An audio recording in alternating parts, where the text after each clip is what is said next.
विदाई के समय में राजा जनक बहुत रोए। जब रोए हैं तो मैया सुनैना ने जवाब दियो कि जब आप ऐसे रोएंगे तो दुनिया के आम पिता क्या करेंगे, रोना बंद करिए। राजा जनक बोले कि ये कहां का उसूल है कि 20-25 साल तक कलेजे के टुकड़े को छाती से लगा के रखो और किसी और के हाथ में दे दो। मेरी सीता इतने लाड़ चाव से यहां रही है। माताओं, बिटिया बाप को बड़ी प्यारी होती है। जिस दिन बाप अपनी बेटी के लिए लड़का देख के आता है उसी दिन बाप का चेहरा उतर जाता है।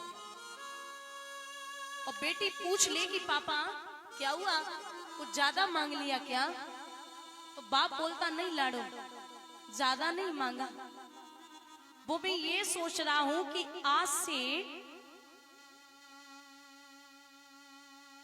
चौथे महीने में तू पराई घर की हो जाएगी।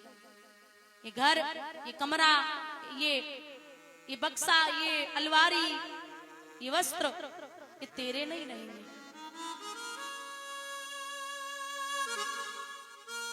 माताओं, बाप में इतनी सामर्थ्य होती है, अगर लड़के वाले 20 लाख 50 लाख रुपए मांग लें, गरीब बाप से अगर 10 लाख रुपए मांग लें, तो बाप खुद के शरीर को गिरवी रखने की सामर्थ्य रखता है। बिटिया की जब बारात जिस दिन आने को होती है ना, उससे एक दिन पहले पूरा घर सो जाए, लेकिन दो लोग नहीं सोते। पहला है बाप और दूसरी है बेटी। बाप पूरा हिसाब किताब जोड़ता है कि किससे कितना कर्जा लिया, किसको कितना वापस देना है। और बिटिया छत से नीचे, फिर कमरों में, फिर घर में, फिर छत पे, और चारों तरफ देखती है कि आज की ओर हो, कल से ये मेरा नहीं।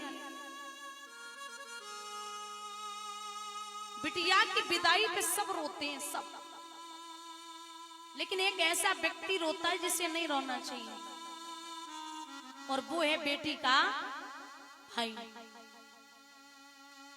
जब तक कुंवारी रहेगी तब तक भाई रोज लड़ेगा, रोज पीटेगा, रोज मारेगा, मेरे लिए खाना बना, मेरे कपड़े धुल दे, मेरे कपड़ों पे प्रेस कर दे, ये कर वो कर। लेकिन जिस दिन बहन विदा होती है तो सबसे ज्यादा भाई रोता है। एक व्यक्ति बोले कि अच्छा हुआ ये जा रही है, अच्छा हुआ घर की लड़ाई खत्म हो जाएगी। तो भाई बोलता नहीं भैया, ये तो जा रही है, अगर मैं घर आने में लेट हो गया ना तो उसने 50 फोन कर दिए, काम मर रहा है, अरे भोजन नहीं करना क्या? आज से न तो कोई लड़ने वाला होगा और ना ही कोई मनाने वाला होगा। अगर बहन को पता चल जाए कि भाई पे आज डांट पड़ेगी तो चुपचाप फोन करती थी, भैया 2 घंटे बाद वापस आना घर पे, आज पिताजी बड़े गुस्से में हैं।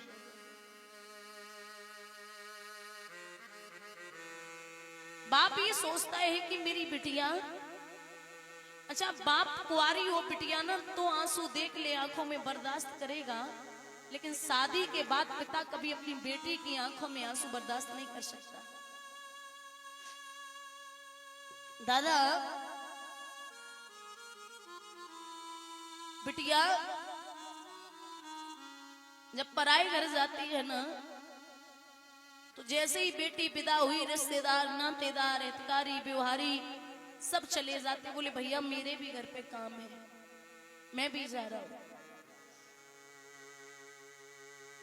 अच्छा, अगर बेटी 4-6 महीने मायके में ना आ पाए तो बाप को चुपचाप फोन करेगी, पापा बहुत समय हो गया आप लेने नहीं आए,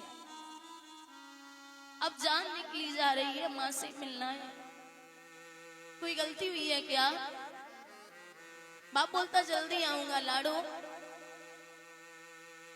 पिताजी अगर आप ना आ पाओ ना तो मेरे ससुर से फोन कर दो, चुपचाप की बेटी को भेज दो।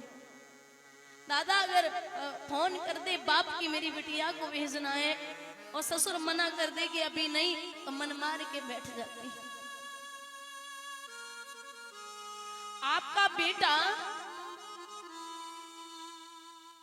घर में रह के जितनी बार बाप की तबीयत नहीं पूछ पाता, बिटिया ससुराल जाके पापा से फोन करेगी, पापा आप ठीक है ना, आप दवा टाइम से लेते हैं ना, आपने खाना खा लिया ना।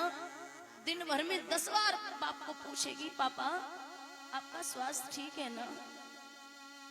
एक गरीब बाप अपनी बेटी को जब विदा करता है, कई दिन हो जाते जब बाप लेने नहीं पहुंचा, तो बेटी एक खून से पत्र लिखती, पापा आए नहीं आप। सुनिए, पापा अपनी खून से लिखी है चिट्ठिया,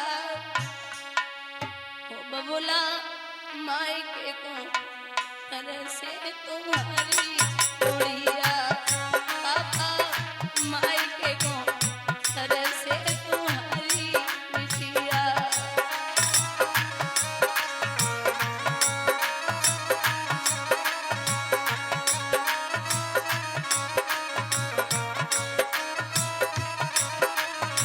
पापा सासु मेरी मारे, ससुर धमकावे, पापा सासु मेरी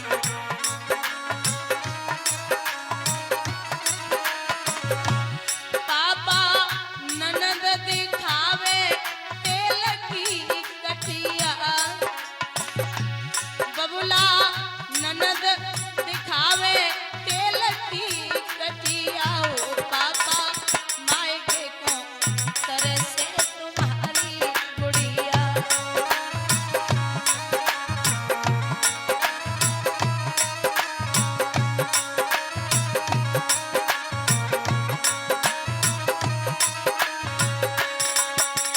पिताजी मायके में पापा तुमने कब कब गांठी,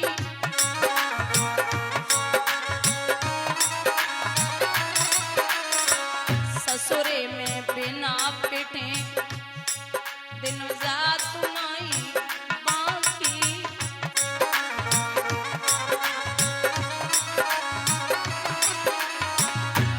पापा थोड़े ही दिन न किए जविठिया,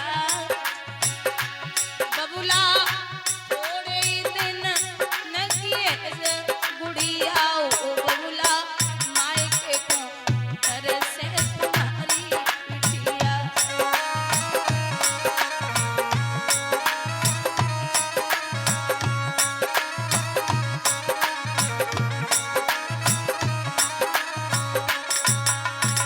और जिसके हाथ में आपने हाथ दिया था ना मेरा, पिताजी आप किसी गरीब घर में करके चले आते, मैं जिंदगी काट लेती पापा। जिसको बनाया पापा जीवन साथी,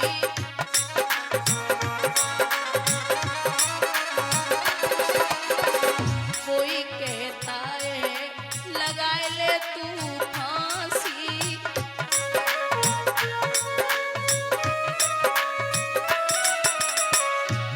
पापा कैसे रहे तुम्हारी बिटिया, बबुला कैसे रहे तुम्हारी गुड़िया।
विदा कर रहे राजा जनक अपनी बेटी को।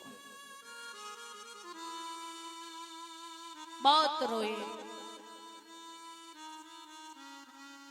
राजा दशरथ के चरणों में अपनी पगड़ी उतार के रखी और कहा है, ए समधी जी,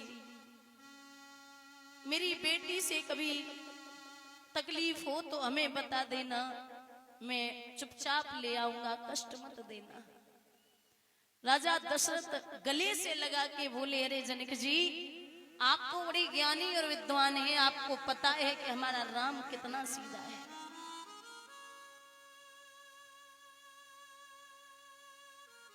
माताओं और हमारे बुजुर्ग बैठे हैं, दादा, लोगों को लगता है कि बड़े खानदान में बिटिया करके आएंगे, रईस घर में, धनवान घर में कर देंगे तो बेटी सुखी रहेगी। राजा जनक ने अपनी बेटी को सबसे ऊंचे घराने में किया था। रघुवंशियों से बड़ा घराना उस समय क्या था, और तब भी 14 वर्षों का वनवास भोगना पड़ा, क्योंकि जो भाग्य और किस्मत में है वो आप कितना भी बचाव करना, वो कहीं से भी दौड़ के आएगा, आपको वो भुगतना ही पड़ेगा। अगर वो जानते कि मेरी बेटी को वनवास होगा तो कभी भी अपनी बेटी का विवाह नहीं करते। आजकल लोगों की मानसिकता है कि लड़के वालों की खेती होनी चाहिए, लेकिन लड़का खेती करने वाला नहीं होना चाहिए। लड़कों के यहाँ मतलब जमीन लड़के के नाम बहुत हो, लेकिन लड़का खेती न करता हो, ये मानसिकता लोगों की है। यहां विदा किया, जब राजा दशरथ पुत्र वधुओं को लेके आए तो आकर के रंग भूमि में जब सिय पगधारी, मोहे देख सकल नर नारी। यहां सभी प्रसन्न हैं, खुशी है। समय बीता, समय के अनुसार